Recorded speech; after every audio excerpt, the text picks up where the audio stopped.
여러분 안녕하십니까? 라디오 오늘 유한솔입니다. 다음 주부터 3주간 적용될 새로운 사회적 거리두기 기준이 발표됐는데요. 완화를 기대한 분들이 많았지만 결과적으로는 현행 사회적 거리두기와 아주 큰 차이가 없었습니다. 사적 모임 인원은 4인에서 6인으로 늘었지만요. 식당과 카페 영업시간은 오후 9시로 변함이 없겠습니다.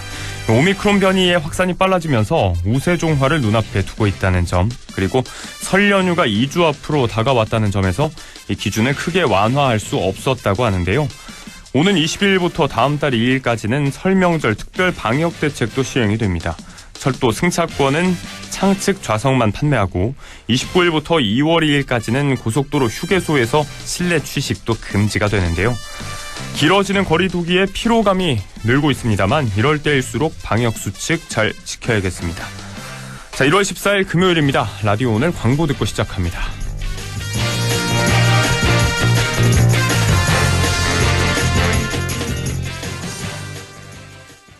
자동차 썬팅할 때 딱 불스원 썬팅 넘버원 불스원이 딱 출시한 썬팅 자외선 열차 간도 딱 불스원 썬팅 썬팅도 역시 불스원 썬팅도 역시 불스원 썬팅. 기술 문의는 불스원 브라자닷컴.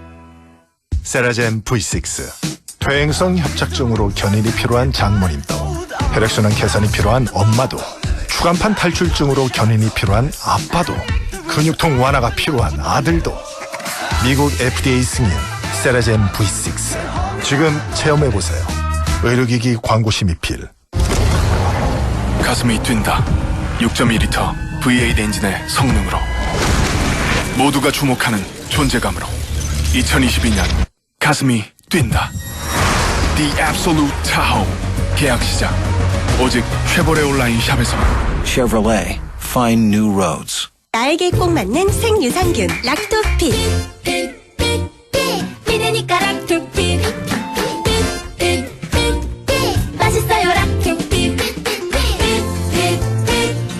장 건강엔 락토핏. 이유는 달라도 선택은 역시 내 몸에 그 락토핏. 종균 건강기능식품입니다. 박도훈 씨, 왜 차 사진을 찍고 계세요? 우리 동네 정비소들은 다 수리비가 다르다 하네. 그럼 어쩌죠?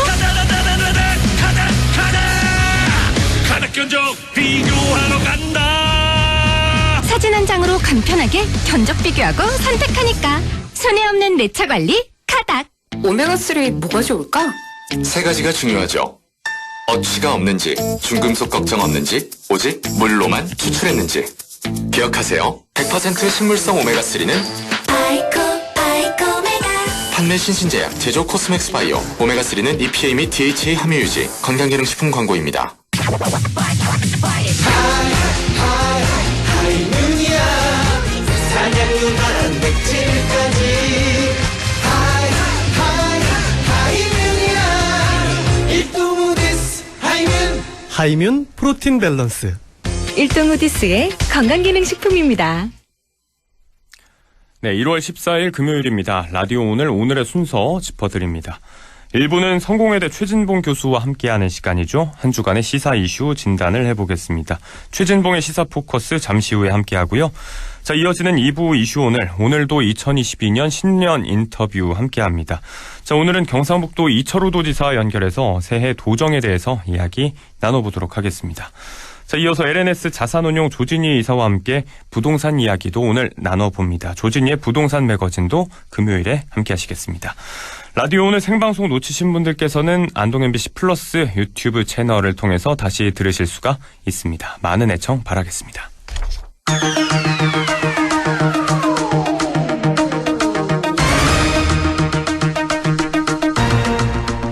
최진봉의 시사 포커스. 성공회대 최진봉 교수와 함께합니다.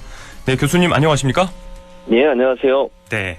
자, 이 네거티브 비호감 선거라는 이야기가 많은 대선 판세인데 이번 주도 여러 가지 이야기로 좀 얼룩졌습니다. 자, 일단은 안타까운 일이 있었죠. 이 더불어민주당 이재명 후보의 소위 변호사비 대납 의혹. 여기에 대해서 최초 제보자 이모 씨가 사망을 했는데, 자, 야당에서 의혹을 제기하고 있고 책임지라고 요구도 하고 있습니다만 일단 여당은 부검 결과를 들어서 일축하는 모양새입니다. 어떻게 보고 계신가요? 아니, 근거가 없어요. 예. 그러니까 야당이 저는 야당이 좀 심하다고 생각합니다. 간접살인 예컨대. 이런 표현을 쓰는 게 그러면 이재명 후보가 이 사람의 죽음과 연관성이 있다는 거잖아요. 네네. 무슨 연관성이 있다는 건지 제가 잘 모르겠어요. 그리고 그런 주장을 하려면 어떤 근거와 증거가 있어야 되는 거 아닙니까? 예. 간접살인이란 말이 얼마나 심한 말입니까? 반대로 생각해서 국민의힘 후보한테 윤석열 후보한테 그런 얘기를 하면 가만히 있겠습니까? 아니, 그러니까 제 말은 네네. 무슨 근거를 가지고서 얘기를 하시라는 거예요. 근거가 있으면 그 주장을 하는 것에 어느 정도 타당성이 있지만 네. 지금 그 국가수 구두 소견으로 보면 이분 같은 경우에 심장병 때문에 사망한 것을 알려지고 있지 않습니까? 네. 또 KBS에서 방송한 CCTV 화면 보면 이분이 약봉지를 들고 휘청거리면서 올라가는 장면도 있고요. 그런 여러 가지 증거로 봤을 때 경찰의 부검 결과나 수사 결과를 봤을 때 질병 인한 사망으로 볼 가능성이 높은데 네. 다른 어떤 관여돼 있다는 근거도 없는데 이재명 후보에게 간접살인했다고 주장하는 것이 과연 타당할까? 그리고 이분의 죽음을 이렇게 정치적으로 자꾸 이용하는 게 유족들도 지금 반대하고 있지 않습니까? 네. 그 고인의 죽음을 정치에서 이용하지 말아달라고. 그러니까 본인들이 유리하고 또 본인들에게 유리한 환경을 만들기 위해서 이렇게 네. 정치적으로 사실관계도 확인 안 된 내용을 자꾸 주장하는 것은 저는 바람직하지 않다고 봅니다. 이게 네거티브지 뭐가 네거티브겠습니까? 네. 좀 국민들이 납득할 수 있을 정도의 주장과 그런 내용들을 가지고 얘기하는 것이 저는 타당하다고 보고요. 네네. 정책 대결을 하거나 아니면 어떤 정책에 대해서 잘못된 부분이 있으면 그걸 지적하는 것은 충분히 이해가 된다고 저는 봅니다. 네. 그러나 아니 직접적인 연관성이 있는 어떤 증거도 없는 상태에서 이렇게 이렇게 무서운 말을 할 수 있는지 네. 저는 너무 정치적 이해관계만 따지는 그런 행동이 아닌가 해서 좀 안타깝습니다. 네. 자, 교수님께서 목소리를 좀 높여서 야당 측에 좀 자성을 촉구하셨는데 일단은 정확한 근거와 증거가 없는 상황에서 정황상으로 이렇게 몰아붙이는 것에 대해서 참 네거티브다. 이런 것이 음모론이다. 이런 이야기를 해주셨습니다. 일단은 경찰 쪽에서는 부검 결과를 두고 병사 쪽으로 가닥을 잡고 있고 자, 야당에서는 계속해서 이렇게 의혹을 제기하고 있는데 자, 이 상황에서 이수정 경기대 교수가 CCTV가 이상하다. 부검 결과가 좀 너무 빨리 나왔다. 그동안은 이렇지 않았었는데 이렇게 의혹에 좀 불을 붙이는 모양새입니다. 어떻게 보시나요? 그것도 저는 그분이 어쨌든 탐사보도 프로그램에 늘 출연하시면서 전문가라고 인정을 받으셨던 분인데 네. 너무 정치적으로 이렇게 한쪽 편의 말씀을 하시는 것 같아서 좀 안타깝습니다. 사실. 네네. CCTV가 조작이 됐다는 말씀이신 거잖아요. 지금 뉘앙스로 보면 물론 그렇게 직접적으로 표현을 안 하셨지만 네네.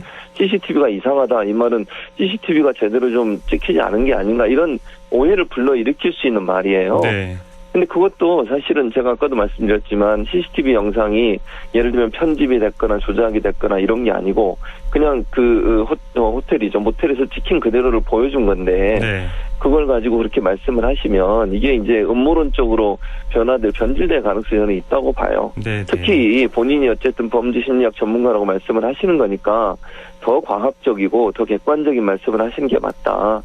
물론 이제 국민의힘의 선대위에 들어가시다 지금은 이제 선대위에 나오셨지만 본인이 소속된 정당과 관련된 일이라 하더라도 소속이 지금 돼 있는지 모르겠지만 그분이 정당인으로 활동하시는 제가 잘 모르겠고요. 예. 아니라 하더라도 전임 이제 선대위 간부 중에 한 분이셨잖아요. 예.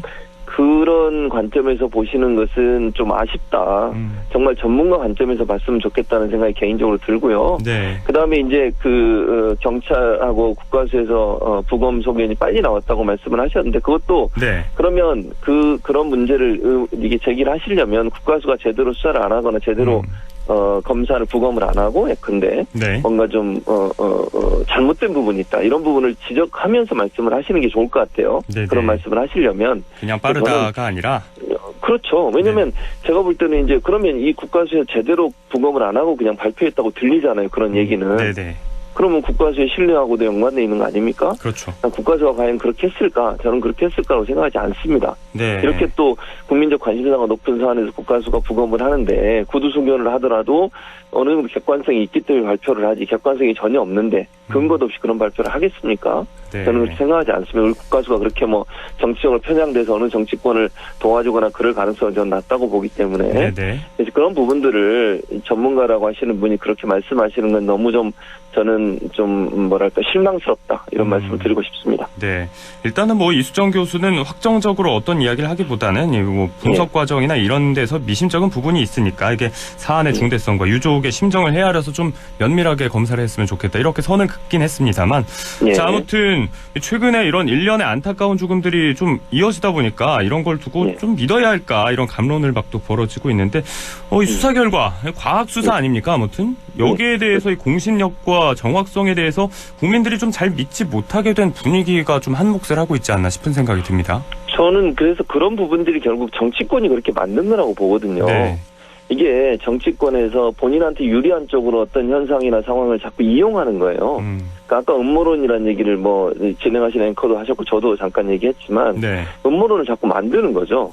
그러니까 직접적인 연관성에 대한 증거가 하나도 없지만 그걸 연결을 시켜가지고 사람들로 하여금 뭔가 좀 충격적인 이미지를 만들어내려고 하는 거예요. 네. 그러니까 공교롭게도 예를 들면 대장동 관련해 수사를 받던 두 분이 어쨌든 안타까운 선택을 했고 이분은 병사로 사망하신 걸로 보이는데요. 네. 이분 같은 경우도 어쨌든 이재명 후보와 연관돼서 물론 이분 같은 경우에는 녹취록을 제출했지만 그 녹취록이 조작됐다고 이재명 후보 측에서 또 무고로 고소를 한 경우여서 수사를 받고 있던 분이에요, 이분이. 네, 네. 왜냐하면 그 당시에 녹취에 참여했던 분, 함께 그 녹음되는 과정에 있었던 최 모 씨라는 분이 이게 조작된 부분이라고 진술서를 두 번인가 냈기 때문에. 네. 그래서 이제 이미 이거는 조작된 걸로 거의 이제 수사가 진행되고 있었거든요. 물론 결론은 아직 안 나왔습니다만. 그런 상황이기 때문에 이게 이제 이재명 후보와 연관이 돼 있는 사건 관계인들이에요. 세 분이 다. 그러다 보니까 이제 이게 마치 이재명 후보와 연관된 것처럼 이렇게 이미지를 자꾸 국민의힘에서 만들어가는 거잖아요. 지금 국민의힘에서는 이게 이재명 후보 때문에 마치 죽은 것처럼 그렇게 만들어가면 사람들이 볼 때는 그럼 이재명 후보한테 얼마나 안 좋은 이미지가 생기겠습니까? 근데 제가 아까도 말씀을 드렸잖아요. 아무리 정치적으로 본인들의 이해관계에 맞아떨어져서 이걸 확대시키고 이걸 자꾸 키우면 본인한테 도움이 된다고 생각해 국민의힘이 그렇게 하는지 모르겠지만 근거가 없잖아요. 아무것도 증거가. 그럼 그걸 가지고서 이렇게 자꾸 정치적으로 키우는 것은 저는 정말 잘못된 구태정치의 행태다. 그리고 사람들의 죽음을 가지고 이렇게 정치적 이득을 얻겠다고 하는 부분이 과연 타당한가. 그러니까요. 저는 국민들을 현혹시키는 이런 행동들은 자제돼야 된다고 생각을 합니다. 자, 정말 말씀대로 끔찍한 일인데 이런 것들이 사태가 이렇게까지 오게 된 데는 정치권의 책임이 크다. 더 이상은 정치적인 이해관계로 이용당하지 않았으면 좋겠다. 만약에 뭐 관련된 의혹이 있다면 말씀대로 확실한 법적인 증거와 근거들을 가지고 나와야 된다. 자, 이런 말씀이십니다. 이 이야기가 좀 길어졌습니다. 주제를 넘겨볼 텐데 국민의힘 윤석열 후보 관련해서 MBC가 현재 부인 김건희 씨 녹취록을 방영한다고 해서 논란이 일고 있는데 야당 측에서는 법적 조치도 나서고 있고요. 이 방송을 막기 위해서 적극적으로 나서고 있습니다. 이럴수록 또 궁금해지는데 이 녹취록에 어떤 내용이 좀 담겨 있다고 볼 수가 있을까요? 제가 그 얘기를 하면 또 논란이 될 수 있을 것 같아서 저도 들은 얘기가 있긴 합니다만 이 방송을 통해서 말씀드리기 좀 어렵고요. 조심스럽게 다만 해주시죠. 방금 그 결과가 나왔어요, 법원에서. 방송 지금 진행하기 제가 들어오기 한 5분 전에 방송 결과를 받았는데 일부가 인용이 됐어요. 일부 인용. 그 말은 무슨 말이냐면 국민의힘에서 7시간 녹음 파일에 방송을 금지해달라고 요청을 했는데 그중에 몇 가지 한 서너 가지 되는 것 같아요. 서너 가지 건에 대해서는 방송을 할 수 없다라고 인용이 됐고 나머지는 방송이 가능한 걸로 되어 있습니다. 그래서 아마 제가 알고 있기로는 그 방송이 금지된 것은 사건과 연관된 부분이에요. 그러니까 사건 관계인, 그러니까 예를 들면 지금 김건희 씨가 아마 녹음 파일 중에 본인이 연루되어 있는 사건에 관련된 얘기를 한 것 같아요. 그건 이제 사건이 아직 조사가 끝나지 않았고 이런 상황이기 때문에 그게 방송됐을 때 그 사건의 재판에 영향을 미칠 수 있는 부분이 있어서 아마 그 부분이 좀 빠진 것 같고 제가 듣기로는 무속 관련된 부분이 있었는데 그 부분도 좀 빠진 것 같아요. 그래서 이런 부분들은 빠지고 나머지 부분은 방송이 가능한 걸로 결정이 됐습니다. 그래서 아마 원래 방송 관련 내용이 일부가 좀 제외가 됐는데 저는 좀 이제 이게 국민의힘한테 도움이 될까 이런 생각을 해봤어요. 무슨 말이냐면 1차적으로 이렇게 국민의힘이 강렬하게 막는 것은 국민들에게는 뭔가 좀 또 폭발적인 어떤 그 내용이 있지 않을까 하는 의문을 계속 피운다는 점에서 부정적이고 두 번째는 이제 인용의 된 부분이 있잖아요. 이러이러한 부분은 빼라. 제가 몇 가지는 말씀드렸는데 제가 다 하는 말씀은 안 드렸는데 서너 가지 정도 돼요. 이게 또 이제 언론에 보도가 되지 않겠어요? 왜냐면 이거는 판결문에 나와요. 이러이러한 내용 때문에 이건 빼고 나머지는 방송이 된다. 그럼 뺀 부분이 뭐냐가 의문이 더 커질 겁니다. 앞으로. 그러지 않겠어요? 국민들이 볼 때는 이게 뭐길래 대체 방송을 못하게 했을까 이 부분은. 그 민감한 부분 때문에 또 부정적인 임무가 생길 수 있어서 저는 뭐 이게 이제 일부가 인용이 돼서 국민의힘이 원하는 방향으로 일부 가긴 했지만 전체를 방송 못하는 건 아니고요. 뭐 일부만 빼고 나머지는 방송이 가능한 MBC에서 방송을 하죠. 이제 네. 일요일날 저녁에 하게 되는데 아마 그렇게 방송이 될 걸로 보여집니다. 자, 이 법적 재판과 관련된 내용이라든지 향후의 수사나 재판 방향에 영향을 미칠 수 있는 내용을 제외하면 이제 방송이 되는 걸로 법원에서 결정이 났는데, 자, 국민의힘 홍준표 의원이 이걸 두고 뭐 해프닝으로 끝냈어야 된다. 언론을 어떻게 막겠느냐고 또 비판을 하기도 했습니다. 자, 방영 이후에 또 추이를 또 지켜봐야 될 것 같고요. 자, 아무튼 저희가 오늘 이야기를 굉장히 많이 준비했는데 이번 주에 얼룩졌던 이야기들이 워낙 또 큰 부분이다 보니까 이야기하다 보니까 시간을 좀 다 허비했습니다. 자, 아무튼 이런 비호감, 네거티브로 점철되고 있는 대선 더 이상은 좀 없었으면 좋겠고요. 앞으로 또 설 전에 토론이 예정이 돼 있는데 이제는 좀 투명한 정책 이야기 좀 나눠보면서 대선을 좀 갈라볼 수 있었으면 좋겠습니다. 자, 오늘 말씀 여기까지 듣겠습니다. 고맙습니다. 예, 감사합니다. 네, 지금까지 최진봉의 시사포커스 성공회대 최진봉 교수와 함께 했습니다. 자, 라디오 오늘 1부를 마무리하겠습니다. 잠시 후 2부에서 다시 인사드립니다.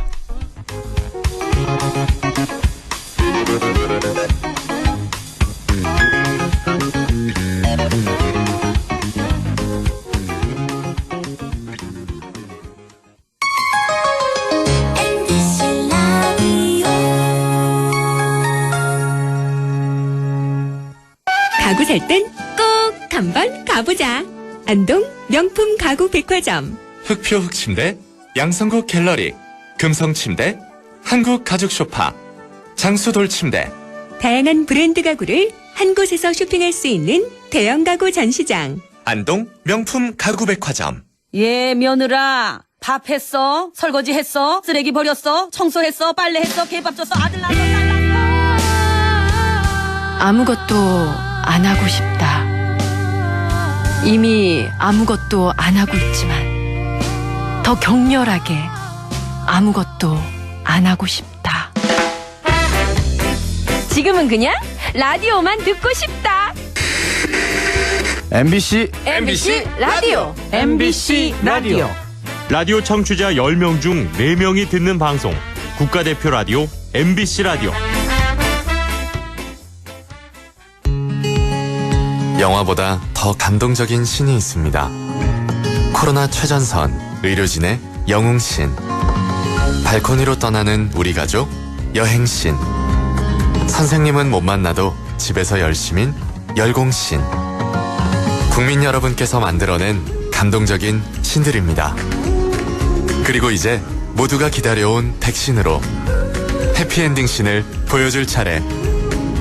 우리가 함께 만든 최고의 신들이 있어 대한민국은 반드시 코로나19를 이겨낼 것입니다. 공익광고협의회. 마음을 열어줘. 다가가 나 속삭이도록.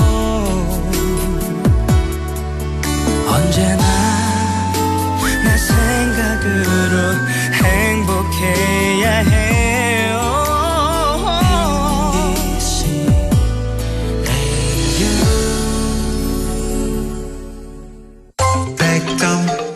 MBC 라디오.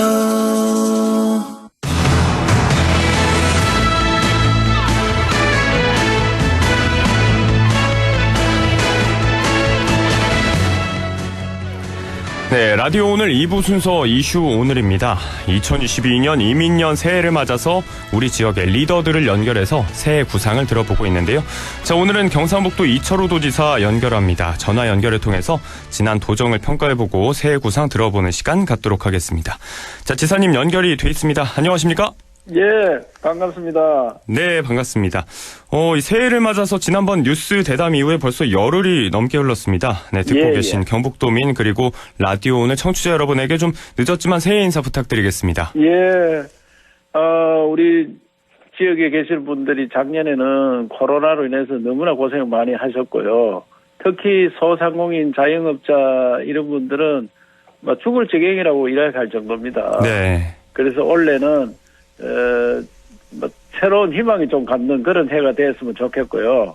어쨌든지 코로나 빨리 끝내도록 노력하고, 또 우리 경상북도에서는 올해 호랑이해, 범띠해인데 우리 경북의 용맹한 그런 호랑이 만나가지고 사자성어 대신에 금년도에는 우리말로 한번 해보자. 네네. 그래서 호랑이 기상으로 당당한 경상북도 이렇게 우리가 표를 정했습니다. 그래서 우리 경상북도도 정말 올해는 호랑이처럼 당당하게 살아가는 그런 한 해가 되기를 기원드리겠습니다. 네. 호랑이 해를 맞아서 또 거침없이 나아가는 경북도 정도 기대해 보도록 하겠습니다. 예, 감사합니다. 네. 열심히 하겠습니다. 예. 지난 한 해 경상북도에 정말 많은 일이 있었습니다. 지난해 성과를 좀 꼽으신다면 어떤 이야기들 좀 먼저 해주고 싶으신가요? 많이 있겠습니다만은 우리 도는 일단 기업 유치하는 게 가장 일자리 만드는 일이거든요. 그래서 작년도 우리 도에서 한 5조 원 정도 기업을 유치하겠다 했는데 네. 23개 시군과 함께 노력한 결과 2배가 넘는 한 10조 4천억의 기업 유치를 했고요. 예.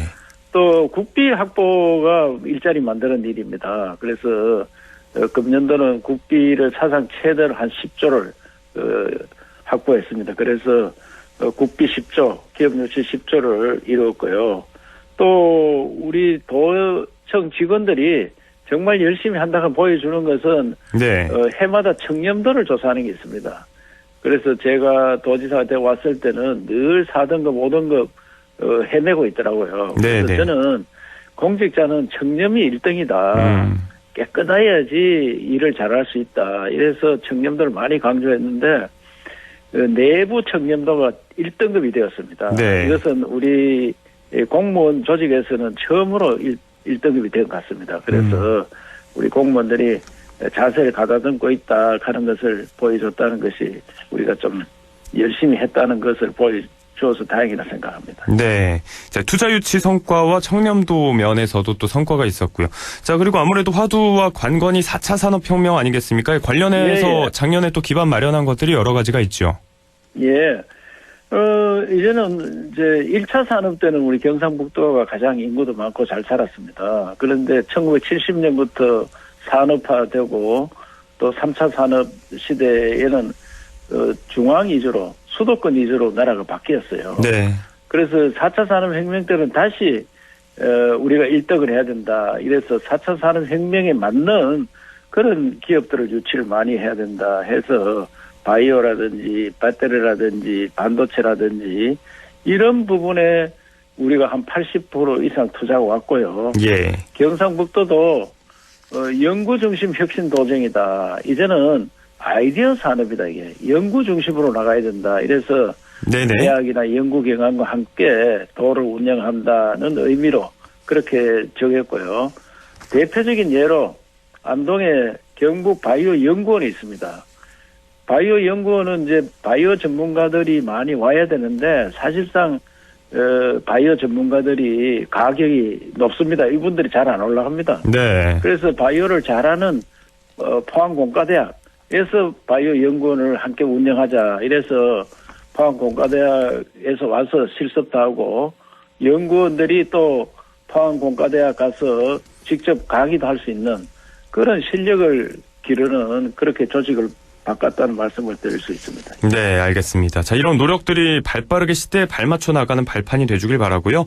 자, 예. 지난해 성과에 대해서 이야기해봤습니다. 올 한해는 어떤 부분에 좀 역점을 두고 도정을 이끌어 나갈 계획이신지도 설명 부탁드리겠습니다. 코로나가 계속되고 있기 때문에 첫째도 둘째도 한 민생을 잡았습니다. 네. 민생을 살리는 데 올인하고 그리고 난 다음에는 이제 4차 산업혁명 시대이기 때문에 우리 모든 패러다임을 대전환을 해야 된다. 네. 바꿔나간다. 4차 산업혁명 시대에 맞게 우리 모든 것을 전환하자. 이래서 대전환 이렇게 정했는데 민생에 대해서는 우선 우리가 예산이 투입하는데 전반기 한 70% 이상을 투입해서 빠르게 회복되도록 하겠다. 그다음에 우리 소상공인 중소기업에 돈 지원하는 거, 그다음에 물건 팔아주는 거 이런 것들을 더 열심히 하겠다는 말씀을 드리고요. 네네. 뭐니 해도 이제 신공항이 우리 안동 인근 의성 군위에 만들어졌거든요. 네. 이 신공항이 새로운 길을 열어줄 수 있습니다. 그래서 신공항에 대해서 오는 길, 그래서 철도라든지 고속도로 이런 것들을 유치해서 만드는 데 최선을 다하겠다 이 말씀을 드리겠습니다. 네, 민생 그리고 4차 산업혁명으로의 패러다임 전환 그리고 역시 통합신공항 굵직굵직한 SOC 사업들 올해도 박차를 좀 가해야 될 텐데 잘 추진될 수 있길 바라보도록 하겠습니다. 자, 인구 문제 한번 살펴볼 텐데요. 지난 10년간 경북에 특히 청년 인구가 무려 16만 명 이상 줄었다고 하는데 자, 지속적인 인구 감소 문제 뭐 대책을 마련하고 계시겠지만 어떤 이야기 좀 해주실까요? 인구 문제는 우리 도뿐만 아니고 대구시 광역 단위인데도 인구가 줄어들고 있거든요. 우리나라는 수도권 외에는 인구가 다 줄어들고 있습니다. 그래서 청년들이 우리 경북, 대구, 부산, 울산, 경남, 충청도, 전라도 이래 합쳐서 1년에 여기서 대학을 졸업한 청년들이 10만 명이나 유출이 됩니다. 수도권으로 갑니다. 그래서 우리 인구도 청년들이 이렇게 줄어들고 있는데 청년 유입에 대해서는 어느 시도도 똑같이 노력을 하고 있습니다만은 그래도 뭐니 해도 일자리입니다. 일자리. 그래서 조금 전에도 말씀드렸지만 4차 산업혁명 시대에 맞는 그런 기업 유치들을 위해서 일자리를 만들겠다. 그리고 농업에도 앞으로 일자리가 많습니다. 의성에 우리 이웃 사촌 마을이라고 만들었는데 이 시범 마을에서 청년들이 한 150명 이상 들어왔어요. 그래서 이 청년들이 여기서 정착하고 살고 지금은 농업이 산업으로 가면은 전자산업으로 갈 수 있습니다. 스마트팜 이건 지금 우리가 생각하는 거 완전히 다르게 젊은이들이 소득도 올리고 자기들이 성격에 맞는 일을 할 수 있기 때문에 그런 일자리 만드는 데 최선을 다하겠다 그런 말씀을 드리고 4차 산업혁명 시대는 문화예술입니다. 그래서 문화예술에도 일자리를 만드는데 문화예술 관광에 일자리를 만드는데 열심히 노력을 하겠습니다. 자, 이 말씀하신 문제들과 관련해서 중앙정부와의 긴밀한 협조도 굉장히 중요할 텐데 어제 또 새로 생긴 중앙지방협력회의 다녀오시지 않으셨습니까? 이런 이야기 또 역설하고 오셨을 것 같은데요. 어제 중앙지방협력회의를 하는데 사실상은 중앙지방협력회의 법을 제가 19대 국회의원 때 발의를 했었는데 그때는 통과가 안 되었습니다.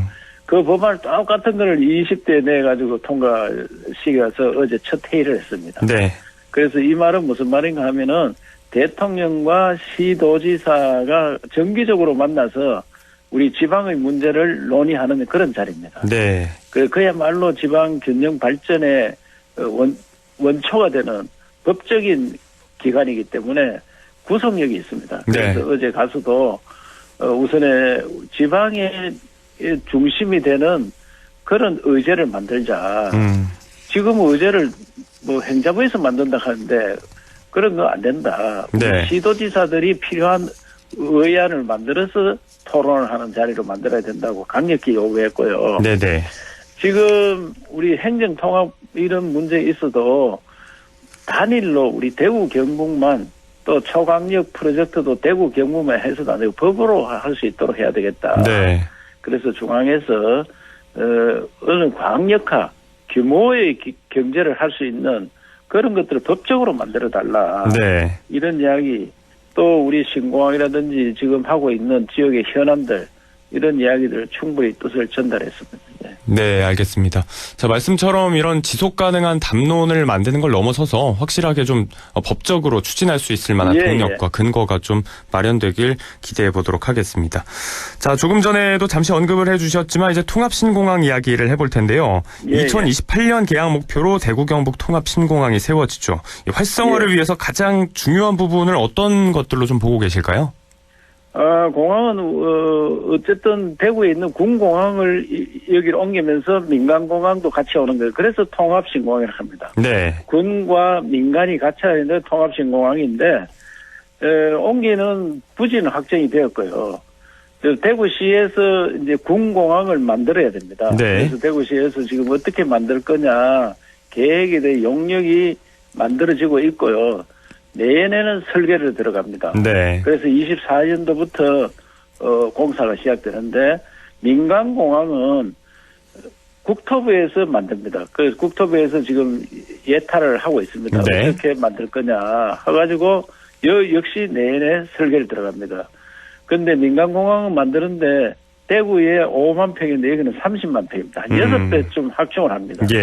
그래서 저들은 민간공항이 들어오면은 우리 관광객, 여객도 중요하지만 사람 실어 나는 것도 중요하지만 그보다 더 중요한 것이 물류 항공이 되도록 해야 된다. 네.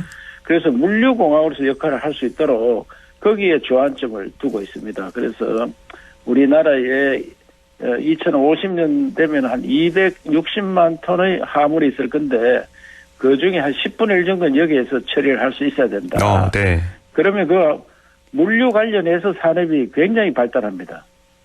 그래서 그 물류 산업도 많이 유치를 하는 그런 일들을 하겠고 네. 공항은 우리 경북뿐만 아니라 충청도 이남에서 모두 접근하기 좋도록 접근로를 잘 만들어 철도, 고속도로 이런 부분도 적극적으로 나서서 하고 있다는 말씀을 드리고요. 네네.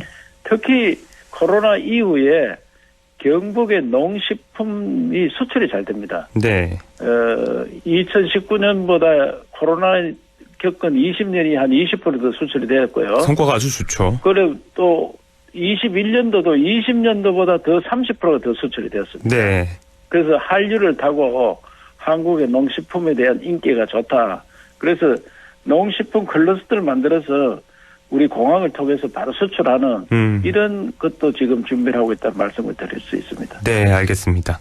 정말 여러 분야에 대해서 공항에 걸고 계신 기대감이 엿보이는 답변이었는데 꼭 말씀대로 될 수 있길 바라보겠습니다. 예, 열심히 추진하겠습니다. 네, 알겠습니다. 자, 마지막으로 도민들에게 꼭 전하고 싶은 말씀이 있다면 간단하게 좀 덧붙여 주시면 감사드리겠습니다. 예, 저들이 호랑이 기상으로 당당한 경상북도라 이랬는데 역사는 반복됩니다. 우리 도민들께서 그동안 5,000년 역사에서 최근 1970년 이후에 인구가 줄어들어서 지금은 어려운 시기지만 다시 당당한 경상북도로 거듭날 수 있도록 자신감을 좀 가져주십사 하는 당부를 드리고 네.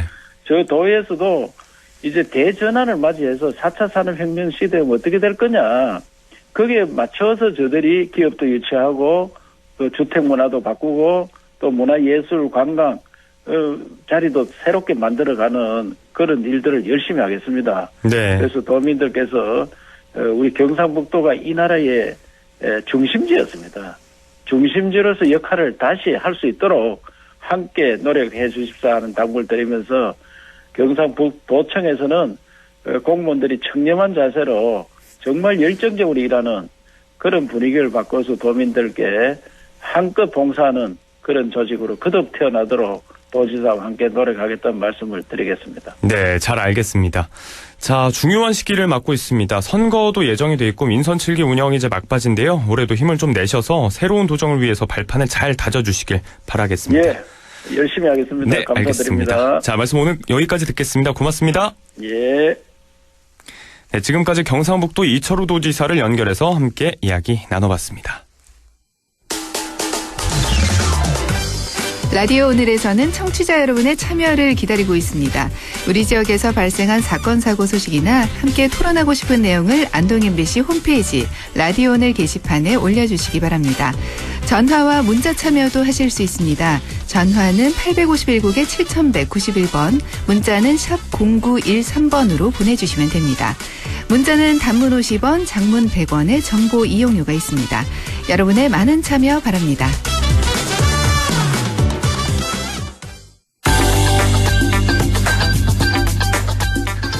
네, 조진희의 부동산 매거진 대선이 2달도 채 남지 않았습니다. 대선 후보들의 부동산 관련 정책 관건인데요. LNS 자산운용 조진희 이사와 함께 자세히 알아보도록 하겠습니다. 네, 이사님 안녕하십니까? 네, 안녕하십니까? 네, 반갑습니다. 자, 저희가 최근에 이 시간에 여러 가지 정책 이야기할 때마다 꼬리표처럼 붙던 말이 선거 이후를 잘 봐야 한다. 결국 선거 전후 부동산 정책, 공약, 실행 여부 이런 게 초미의 관심사인데요. 일단 대선 후보들이 민심을 잡기 위해서 이런 정책들 많이 내놓고 있는데 공통된 것은 공급 쪽입니다. 예, 맞습니다. 지금 이제 집값이 오른 영향이 이번 정부가 이제 각종 부동산 대책을 내놓으면서 사업자들이 이제 공급을 미뤘던 상황들이 많습니다. 네. 특히 이제 분양가 상한제라든가 고분양가 규제 지역으로 인해서 재건축 재개발이 늦어지다 보니까 정상적인 공급이 되지 않았고, 특히 이제 코로나로 인해서 경기 불안까지, 그래서 원자재까지 상승이 되다 보니까 사업이 계속 미뤄지는 상황으로 연달이 됐습니다. 네. 그러니까 공급이 미뤄져서 그 자연적으로도 또 부동산 가격이 많이 뛰어서 최근 들어서 이제 그 선거 결과를 좀 보면서 해야 되지 않느냐 이런 의견들도 나오고 있다고 보시면 될 것 같습니다. 네, 시장의 수요에 맞추지 못하는 공급 쪽으로 일단 이 같은 상황, 현재 상황에 대한 문제인식은 결국 공급 부족에 맞춰져 있다는 건데요. 자, 들여다보면 또 각자 내용의 이야기의 결은 조금씩 다릅니다. 일단 이재명 후보 같은 경우는 공공이 주도하는 공급 정책을 좀 내놓고 있어요. 예, 맞습니다. 그래서 공공의 공급을 통해서 사업을 빨리 진행할 수 있게끔 하겠다. 그래서 임기 내에 250만 호를 공급을 하고 네. 주거 안정화를 꾀하겠다. 그래서 이제 기본주택 정책으로서는 장기 임대주택을 해서 서민들의 주거 안정화에 기여를 하겠다라고 했습니다. 네. 근데 여기서 이제 좀 특히 저희가 새로 나온 내용 중에 하나가 LH 등이 이제 공공주도 사업을 해서 보통 택지를 개발하면 민간 사업자들한테 사업을 하던가 아니면 이제 공공주택 개발을 해왔었는데 이번에는 LH 공사는 토지를 제공을 하고 건설업자들이 건물만 가져가는 형태의 개발 방향도 이번에 제시를 해서 논란이 좀 뜨겁다고 보시면 될 것 같습니다. 네, 알겠습니다. 일단 지금 이사님 전화 연결 상태가 살짝 불안해서요. 이게 주변에 전자기기가 있으신지 뭐 라디오를 켜놓고 계신지 한번 점검을 좀 해주시겠습니까? 예. 지금 여기가 죄송하면 제가 지금 네, 이사님? 맞습니다. 여보세요? 네, 저희가 크게 말씀드릴게요. 연결을 좀 다시 해보도록 하겠습니다. 혹시 좀 통화를 잘 할 수 있는 여건으로 좀 이동이 가능하신가요? 네, 지금 소리가 약간 불안정해서요. 저희가 연결을 다시 시도해 보도록 하겠습니다. 자, 조진희의 부동산 매거진 금요일 코너로 함께하고 있습니다. 대선이 이제 2달도 채 남지 않았는데요. 자, 정권 심판론, 정권 교체에 대한 열망도 높고요. 지금 상황에서 부동산 시장이 많이 안정화되지 못했다. 이런 것들, 집값을 잡지 못했다. 이런 문제인식이 많기 때문에 두 후보들이 내놓고 있는 부동산 정책에 관련해서 관심이 굉장히 높은 상황입니다. 자, 이 이야기 관해서 지금 이야기를 나눠보고 있는데요. 다시 한번 연결해 보도록 하겠습니다. 네, 이사님, 들리십니까? 네, 조진희 이사님? 예. 네, 잘 들리시나요? 예, 잘 들립니다. 네, 계속 이야기를 좀 나눠보도록 하겠습니다. 자, 일단은 공공 쪽으로 이재명 후보는 정책의 방향성을 좀 맞추고 있는데 일단 이게 주택이라는 것이 우리가 주거 안정화의 목적도 있겠습니다만 재화 보유의 목적도 있을 테고요. 집을 장만한다는 이런 표현 자체가 우리에게는 좀 포괄적이지 않습니까? 이 땅까지를 좀 포함하는 개념으로 볼 수가 있는데, 자, 내놓은 공공 공급 정책이 어떻게 보면 이제 토지는 소유하지 못하고 건물만 소유하는 개념으로 좀 이해가 되기도 하거든요. 예, 맞습니다. 지금 얘기하신 것처럼 저희 나라는 이제 공공주택, 이른바 아파트를 산다라고 했었을 때 통상적으로 토지는 지분을 취득을 하고 등기상의 취득은 이제 토지의 개념에서 건물을 이제 소유하는 두 가지. 예.